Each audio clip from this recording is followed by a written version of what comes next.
지난번에는 이제 오장에 대해서 얘기를 했잖아요. 예.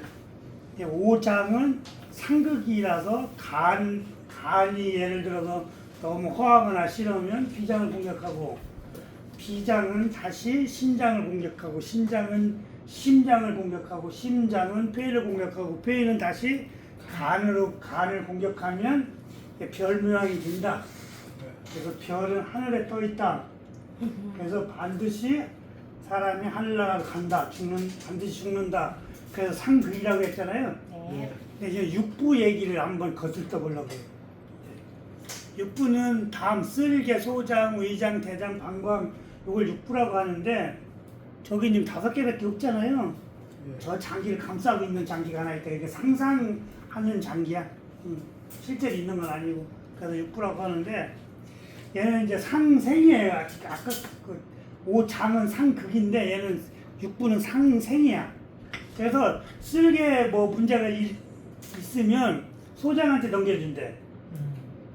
그 소장은 자기가 허하거나 싫으면 의장한테 넘겨주고, 의장은 대장한테 넘겨주고, 대장은 방광한테 넘겨주고, 방광은 다시 쓸개한테 넘겨주고, 이렇게 하면 이제 축구공처럼 뱅뱅뱅 돌잖아요. 100번을 돌아도 죽지는 않는데. 그러니까 쉽게 얘기하면 오장은 망가지면 죽고, 육부는 계속 빙빙빙 돌아서 죽지는 않는다. 그렇게 이해를 하시면 좋을 것 같고, 그러니까 이제 저런 건 어떻게 보면 그냥 우리가 뭐랄까 상징적이나 뭐 그런 거로 좀 판단했으면 좋겠어요. 왜냐하면 저거를 우리가 일일이 따져서 우리가 저거를 느낄 수가 없잖아요. 잘 안 느껴지잖아. 그러니까 그렇다. 내용상 보면 그렇다라고 이해를 하시고, 오늘은 선생님들이 이제 이렇게 정확하게 들여다보지 않아도 의사가 되는 길을, 그러니까 의사가 되는 길? 아니 그렇다기보다도 사람 이렇게 얼굴만 쳐다봐도 저 사람은 지금 어느 장기가 문제가 있구나, 어느 장기가 튼튼하지 않구나 하는 거를 이걸 연습 많이 하면 느낄 수 있도록 그 얘기를 한번 해볼게요. 우리가 이제 이 내장에, 그러니까 장기에 문제가 생기면 이 몸 밖에, 그러니까 음의 세계에서 문제가 생기면 양의 세계에서 표시가 나는 거야. 그 얘기를 해드리려고 그러는 거야. 간이나 쓸개가, 간이 조금 문제가 생기면 어디서 나타나냐면 눈에 나타나는 거야. 그러니까 눈이 침침해진다거나 아니면 눈이 밝기가 그러니까 정확하지 않다든가, 어쨌든 눈에 문제가 있으면 간 기능이 떨어졌다고 보는 거야. 근데 이런 사람도 있잖아. 태어날 때부터 눈이, 그러니까 시력이 안 좋은 사람도 있고, 후천적으로 이게 잘하다가 살다가 이제 나빠지는 경우도 있고. 그런데 어떻게 보면 이제 나이 먹어서 자꾸 눈이 침침해진다거나 이러면 이거는 지금 내 간에 문제가 있구나 이렇게 생각하시면 돼요. 기능이 떨어진다. 그래서 이제 그 기능이 많이 문제가 되면 이제 병원에 가야지. 그러니까 이제 병원에 가기 전까지 일정한 시간이라는 게 경과를 하잖아. 이제 장기가 조금 나빠진다 그래서 하루아침에 확 나빠지는 게 아니고 이제 조금씩 망가지기 시작하는 거거든요. 근데 예를 들어 독극물을 먹었어. 그러면은 이제 그거는 굉장히 빠른 속도로 감당해. 독극물을 먹었을 때는 죽을 수도 있잖아요. 그러니까 우리가 지난번에 연정 선생님이 얘기했듯이 제추제 먹으면 죽는다 그랬잖아요. 근데 그 농약 종류에서도 제추제가 제일 독한 거야. 맞아요. 우리가 이제 농약하면은 살충제, 살균제, 제추제, hormon제 이렇게 이제 여러 가지 또 나누긴 하는데, 그 농약이라고 하는 살충제, 살균제, 제추제 이거 3가지를 주로 우리가 독한 농약이라고 생각하잖아요. 근데 어떻게 보면 살충제가 제일 빨리 죽을 것 같은데, 살충제는 좀 약하고, 반대로 세포를 죽여버리는 제추제가 가장 위험한 거야. 살아도 정상적으로 살기가 어려울 정도로 독한 거라서. 예, 간에 문제가 생기는 거는 내가 눈에 효과가 증세가 나타난다. 근데 눈에 효과, 그러니까 증세가 나타나기 전에 일단 졸려, 피곤해, 또 이렇게 뭐 어떤 육체적인 일을 하거나 뭐 고민을 하거나 어쨌든 해서 하루를 지나서 하루 정도 자고 일어나면 어제처럼 다시 회복이 돼야 되는데 그 회복 속도가 더디다. 아침에 일어나는데도 개운하지 않다. 이러면 그 간에 그만큼 무리가 감겨. 그러니까 뭐 예를 들어 술을 많이 먹었는데 어떤 사람은 그 다음날 멀쩡하게 정상적으로 어저께 술 먹은 것처럼 그렇게 정상적으로 말이 꼬인다. 그러니까 어저께 먹었는데 오늘 괜찮은 사람들은 간 기능이 많이 활성화되어 있는 거고, 어저께 술 먹은 게 오늘까지도 술 냄새 나고 뭐 피곤하다 그러면 간 기능이 떨어진 거라고. 그런데도 미련하게 계속 먹으면 어떻게 했어? 못 이기는 거예요. 근데 그게 버릇처럼 돼서 한번 그렇게 알코올 먹은 사람들은 계속 또 시간이 지나면 또 먹고 그래서 이제 간이 견디다 못 견디고 죽는 경우가 있어. 근데 제가 지난번에 한번 말씀드렸잖아요. 간이 염증이 생겼다가 다시 없어지고 또 생겼다 없어지고 그러면 반드시 거기에 경화가 튄다. 그러니까 그걸 어떻게 하냐? 그냥 우리가 겉에 이렇게 상처를 놔서 그게 아물면 흉터라는 게 남잖아요.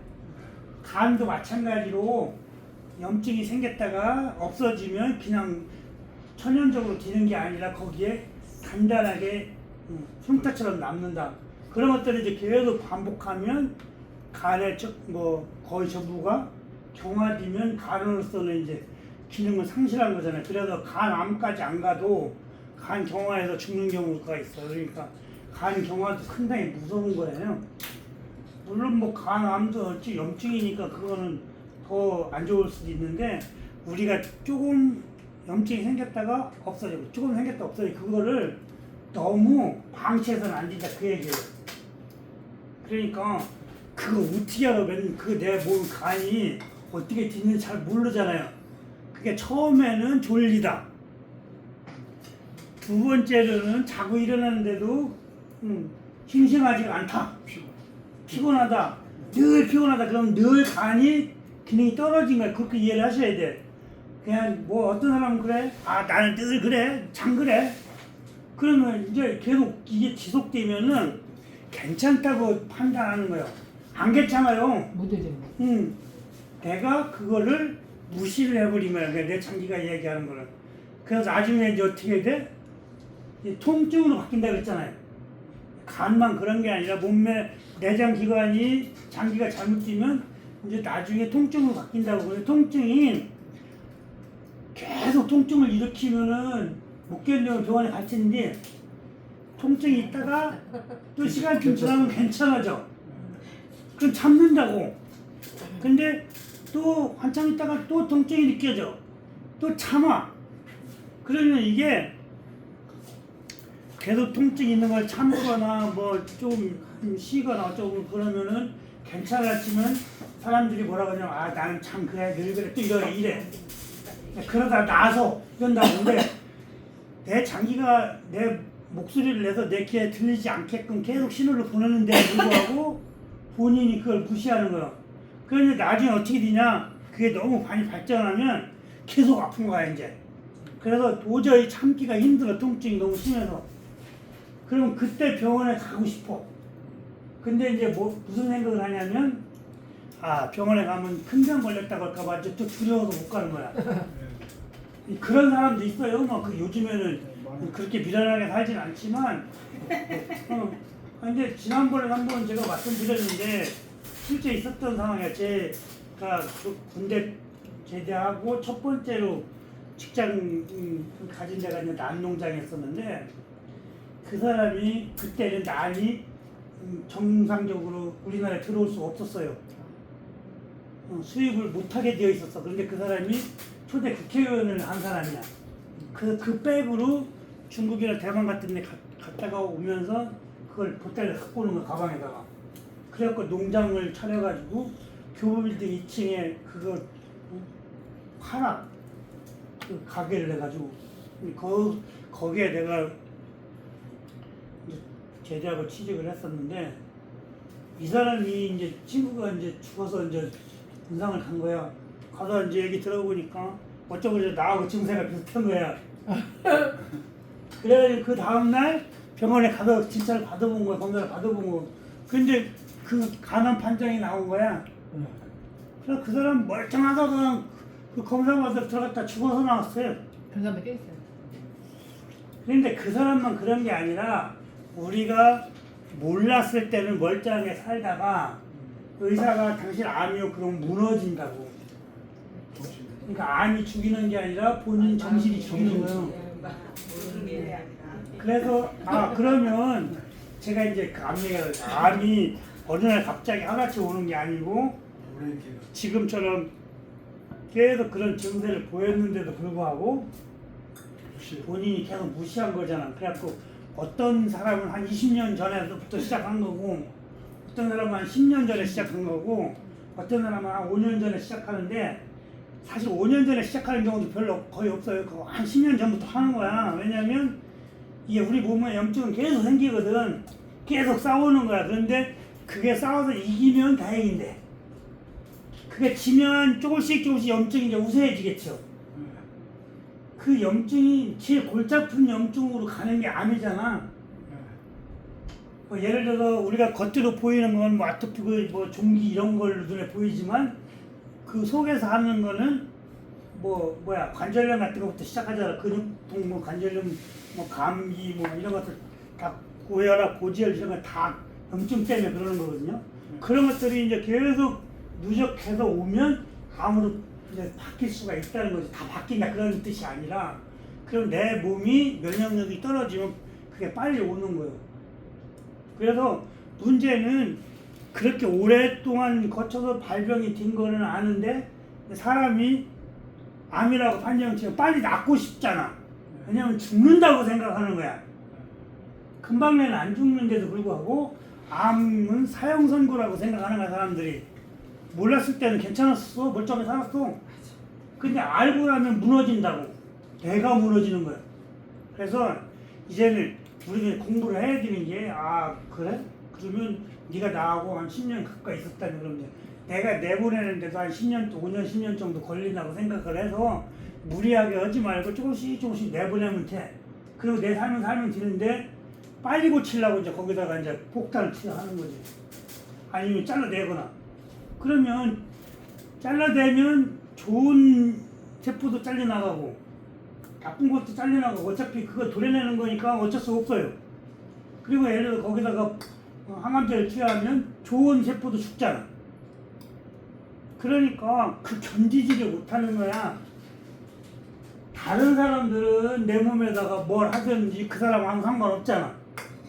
나는 그 장기했던 그 한 부분이 잘라내거나 아니면 거기다 폭탄을 투여하면 그거 절단 나는 거예요. 그럼 그걸 다시 회복한다는 거는 쉬운 일이 아니다. 왜? 정상적인 사람도 회복하기 힘든데 이미 염증이 암으로 발전한 사람이 회복하는 거는 이게 머리로 계산해도 힘든 거예요. 그래서 좀 암에 대한 것도 우리는 이제 여러 가지 논의를 해봐야 된다. 왜냐하면 미리 우리가 그런 걸 걸리지 않기 위해서 혹은 나중에 좀 걸릴 수 있을지 모르는데 당황하지 말아야 되잖아. 갑자기 어떤 상황이 불이 나거나 물에 빠지거나 갑자기 어떤 상황이 예견되지 않은 상태에서 벌어지면 사람이 아무 움직이지도 못해요. 판단을 못한다고. 불이 났어도 하다가 물에 빠져도 하다가 이게 나중에 생각해보면 내가 어떤 행동을 했으면 저 사람 살릴 수도 있었는데 그거는 미리 예견된 훈련을 계속 받았을 때 그러면 저 사람이 어떤 상황이 닥쳤을 때 내가 어떻게 처신을 해야 된다는 거를 훈련을 많이 받으면 그게 가능해. 근데 아무것도 안 하다가 딱 닥치면 아무 생각이 없다고. 그러니까 그런 얘기도 좀 논해봐야 된다고요. 어쨌든 또 이쪽 얘기하다 저쪽 얘기하다가 삼쪽으로 많이 빠지는데 그러니까 어쨌든 이렇게 막그 짜여져 가지고 막 얘기하는 것보다는 어차피 뭐 우리가 이제 실생활 응용을 해야 되니까 해야 되고 그러니까 그 간이 문제가 생겼을 때는 우리 이목구비 중에서는 눈으로 온다, 눈에 병증이 생긴다 그렇게 이해를 하시고 그 전 단계는 졸리다, 통증이 온다 난 이렇게 해석을 하시면 될 것 같아요. 그리고 심장이 혹시 선생님 혓바늘 쓰는 경우 있었나요? 네. 그러니까 혓바늘이 쓴다는 거는 심장 열이 많다 그런 뜻이야. 내가 잘 작업을 못했지만 음식이든 정신이든 어떤 이유 때문에 내 심장이 정상적인 온도가 아니었다라고 했을 때 혓바늘이 서는 거예요. 가만히 생각해봐요. 혓바늘 왜 섰나? 피곤해서 가는 거야. 그러니까 그것도 피곤한 것도 그 정도가 내 심장에 무리가 가서 피곤한 거야. 그러니까 이게 이해를 잘 하시는데 간만 그런 역할을 하는 거 아니야? 다른 장기도 문제가 생기면 피곤한 거예요. 어쨌든 그런데 내가 이런 사람도 봤어. 심장 수술한 사람이요. 이 혓바닥이 계곡처럼 갈라져 있어요. 백태 끼는 사람들. 입맛 없잖아. 그것도 심장이 정상적이지 않기 때문에 그런 거예요. 혓바닥에 뭔가 생기면 심장이 정상적이지 않다. 뭐 이런 얘기도 한번 해봐야 되겠네. 입 안에 염증이 많이 생긴다. 네. 그러니까 이 천장이든 뭐 이 볼따구 안쪽에 네. 그런 것도 간하고 심장하고 문제가 있다. 저도 예전에는 혓바늘도 많이 쓰고 이 안에 그 입 안에 염증이 생겨갖고 제가 막 주사 바늘도 막 찔러서 구름도 빼고 막 여러 가지 해봤어요. 근데 지금 가만히 생각해 보니까 그때는 술도 많이 먹고 담배도 피우고 그럴 때였어. 그러니까 이 좋은 조건이 아니잖아요.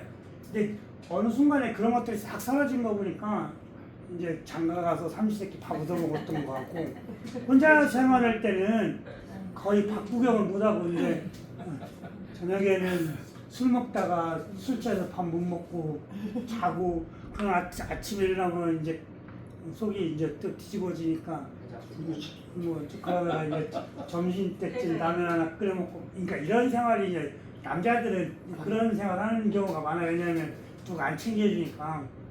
저도 그러다가 이제 늦게 결혼해서 좀 이렇게 사람 짓는데 그전에는 그랬어요. 그래서 이제 선생님도 묻지만 사람은 누구를 만나느냐에 따라서 자기 인생이 확 바뀔 수 있어요. 근데 내가 누구 만나고 싶어서 만나지나요? 그 힘들어요. 저 사람 뭐 조건을 내가 맞춰서 만나주는 게 아니잖아. 그래서 어쨌든 덕을 많이 쌓아야 된다. 제가 덕 많이 쌓았나요? 제가 그렇게 나의 정말이 아니, 제가 쌓았다기보다도 이제 제 부모님들이 많이 쌓아서 제가 덕을 받는 것 같고 제가 그렇게까지는 아니었던 것 같고 무슨 얘기가 또 삼천포로 가네요. 삼천포로 가는 거는 빨리 들고 와야 되고 너무 놔두면 이제 바다로 가요. 그래서 심장은 그 혀에 주로 그 표시가 난다. 그래서 이제 이런 거야. 심장은 마음 심자 쓰잖아요. 그래서 이제 이 기분하고도 많이 그 직결이 돼. 물론 뭐 비장도 마찬가지. 장기들이 다 그런 우리의 성격대로 이제 대비를 하고 있지만 어쨌든 그렇다. 그래서 심장이 또 튼튼해야 이 혈액순환을 잘 시킬 거 아니야. 심장이 튼튼해야 우울증, 불면증 이런 걸 안 걸리는 거야. 심장이 약한 사람들이 이제 그 우울증, 불면증 그런 게 걸리는 거야. 그러니까 이제 그 주범들이 대부분 보면 이제 염증 스트레스라는 거죠. 그러니까 우리가 염증이나 스트레스가 그냥 양약에서 규정하는 대로 이렇게 딱딱딱 떨어지는 게 아니야. 그게 그렇게 간단한 일이 아니라고. 그래서 우리가 이제 이 약초 공부하면서 어떻게 보면 또 이 마음 수도하는 것도 좀 배워야 되는 거야. 좀 뭔가를 알면 우리가 이제 조심하게 되잖아. 이제 우리는 조심할 나이가 된 거야. 한참 젊어서 뭐 전지라방 그 문다고 뛰어다니다고 좀 달라야 된다고. 그래서 그 이제 비장은 여기 입술 있잖아요. 입술 표시가다. 뭐 혹시 남자들은 흔하지 않는지 모르겠지만 여기 입술에 물집 잡힌 사람들 본 적 있어요? 많이 생긴. 여기 그러니까 입술에 물집 잡히는 거는 맞아. 비장이 기능이 떨어져서 그런 거예요. 비장이 뭔가 원래 제가 비장은 항상 건조해 있어야 된다고 그랬잖아요. 폐는 항상 수변한 상태에 있어야 되고 비장이 항상 건조해 있어야 되는 거는 비장이 그 숨이 많이 차 있으면 꺽꺽거리고 소화가 안 되고 그래. 그런데 거기에다가 걱정을 해, 근심을 해, 그리고 육체적인 노동을 많이 하면 그게 이제 비장을 공격하는 거예요. 비장이 이제 생각하고 막 그러는 장기거든요. 그러니까 예를 들어서 뭐 김장을 한다든가 명절이 돌아왔다든가 뭐 한국 여인들의 특징이 이제 화병인데 그런 것들 때문에 이제 그러니까 걱정을 한다든가 고민을 한다든가. 근데 내가 평상시보다 훨씬 더 고된 일을 했어. 그러면 대번 그 물집이 잡혀요. 이게 물집이 잡히는데 물집이 한 개만 잡혔다. 좀 약한 거야. 어떤 사람은 이 입술 전체가 다 물집으로 잡힌다는 그런 심한 거야. 그래서 그 의사들은 그걸 갖다가 뭐 바이러스가 잠재하고 있다가 계속해서 나온다고 그렇게 면역력 약할 때 하거든요. 튀어나온다고. 이제 그건 양의학에서 하는 얘기인데 우리 동의학에서는 이 비장기관 얘기하는 거예요. 그래서 비장을 정상적으로 만들어서 두면 그거는 언제 그랬다는 하루아침에 없어져. 그냥 그 좋은 약이 삽주야. 창출이라고 하는 애. 식물 이름은 삽주. 생약 이름은 창출 혹은 껍질 까면 백출. 걔가 직방이야. 그래서 제가 이제 비장은 늘 건조해 있어야 된다고 했잖아요. 그러니까 창출도 먹으려면 가루내서 먹는 게 훨씬 더 좋겠죠. 얘기가 지금 습하면 안 된다고 그러니까 예. 아씨 그런데 나는 지금 물집이 창출 잡혔는데 저걸 창출을 언제 맞아가지고 그 가루내려고 말리고 있다. 진짜 미련한 사람이에요. 그냥 먹어야 된다. 그냥 달려서라도 먹어야 돼. 없으면. 그래서 우리가 이제 잘 알면 미리 준비를 해놓으면 좋겠지. 어떤 사람이 준비해놓냐? 아, 나 그런 경험이 있어. 난 자주 그래. 그런 사람들은 내가 아프기 전에 미리 만들어 놓으면 앞에서 딱 먹으면 되잖아요. 그래서 제가 그 소화기 기관의 최고 좋은 상태가 좋은 상태가 아니라 최고 좋은 잘하는 게 비장이라고 했잖아요. 소화를 담당하는 대장. 그래서 비장이 튼튼하면 소화가 잘 되는 거야. 그래서 이제 이런 것도 있어. 유전연길 같은 것처럼 가족력이랄까 뭐 이런 게 있어. 그러니까 예를 들어서 친정 엄마가 혹은 친정 아빠가 어떤 데가 안 좋으면 자식들도 그런 영향을 많이 받아요. 우리 지금 강강사 같은 경우가 이제 그런 대표적인 건데 장모님이 비장이 좀 약했던 것 같아요. 딸들이 고스란히 왔어. 요즘에는 그 많이 좋아졌지. 신만이 하면서. 근데 그게 또 이제 계속 무리하면 항상 이제 먹는 거는 이제 하루 종일 24시간 365일 계속 얘가 뭐가 들어오냐에 따라서 다르니까 문제가 있는 거야. 그래서 뭐 한 번 괜찮았다고 해서 계속 괜찮아지고 한 번 나쁘다고 해서 계속 나빠지는 건 아닌데 한 번 괜찮아지면 계속 괜찮아질 확률이 높고 한 번 나빠지면 계속 나빠질 확률이 높아. 왜냐하면 그거를 원인을 제거를 하지 않았기 때문에 그래. 그래서 이제 제가 잔소리를 하는 게 이게 입술이 많이 부르다갖고 이제 삽주 가루를 먹었어? 그러면 정말 하루 종일 자고 일어나면 너 언제 그랬잖아 싹 말라 있어요. 진짜요? 진짜 빨라. 어떤 사람은 막 이게 꺽꺽거리다가도 뭐 불과 30분, 1시간에 또 괜찮아지는 사람도 있고 효과가 빠른 사람도 있어. 근데 이 물집 잡힌 거는 마르려면 하루 정도는 기다려야 돼. 근데 이제 어떤 현상이 벌어지냐면 그 다음에 안 먹어. 이래 응. 이게 내가 나서 안 먹어. 항상 대부분 다 그래. 근데 계속 먹어서 다시 안 생기게 비장이 좀 튼튼하게 해주면 괜찮은데 이제 괜찮다고 안 먹는다고. 근데 여기서 이제 이런 게 있어요. 합성 약품들은 많이 먹으면 우리가 안 좋다는 걸 인식을 하잖아. 근데 합성 약품은 나중에 안 먹는 게 상책이야. 증세가 좋아지면. 그런데 우리가 지금 한약, 생약, 뭐 이런 자연, 천연 이런 얘기하는 거는 안 아파도 계속 먹어야 돼. 왜냐면 얘는 먹어도 인체 해를 주지 않아. 그러니까 내가 인지를 못해도 이미 좋아지고 있는 거야. 근데 뭐 그게 뭐 좋아지다 나빠진다 뭐 이런 개념이 성립이 안 됐더라도 계속 먹고 있으면 어때? 튼튼해지는 거야, 그 장기가. 그러니까 계속 먹어서 나중에 그런 일이 상황이 도래 같아도 입술이 안 붙으면 이제 그 정상적으로 튄 거야. 그렇게 이해를 하시면 돼.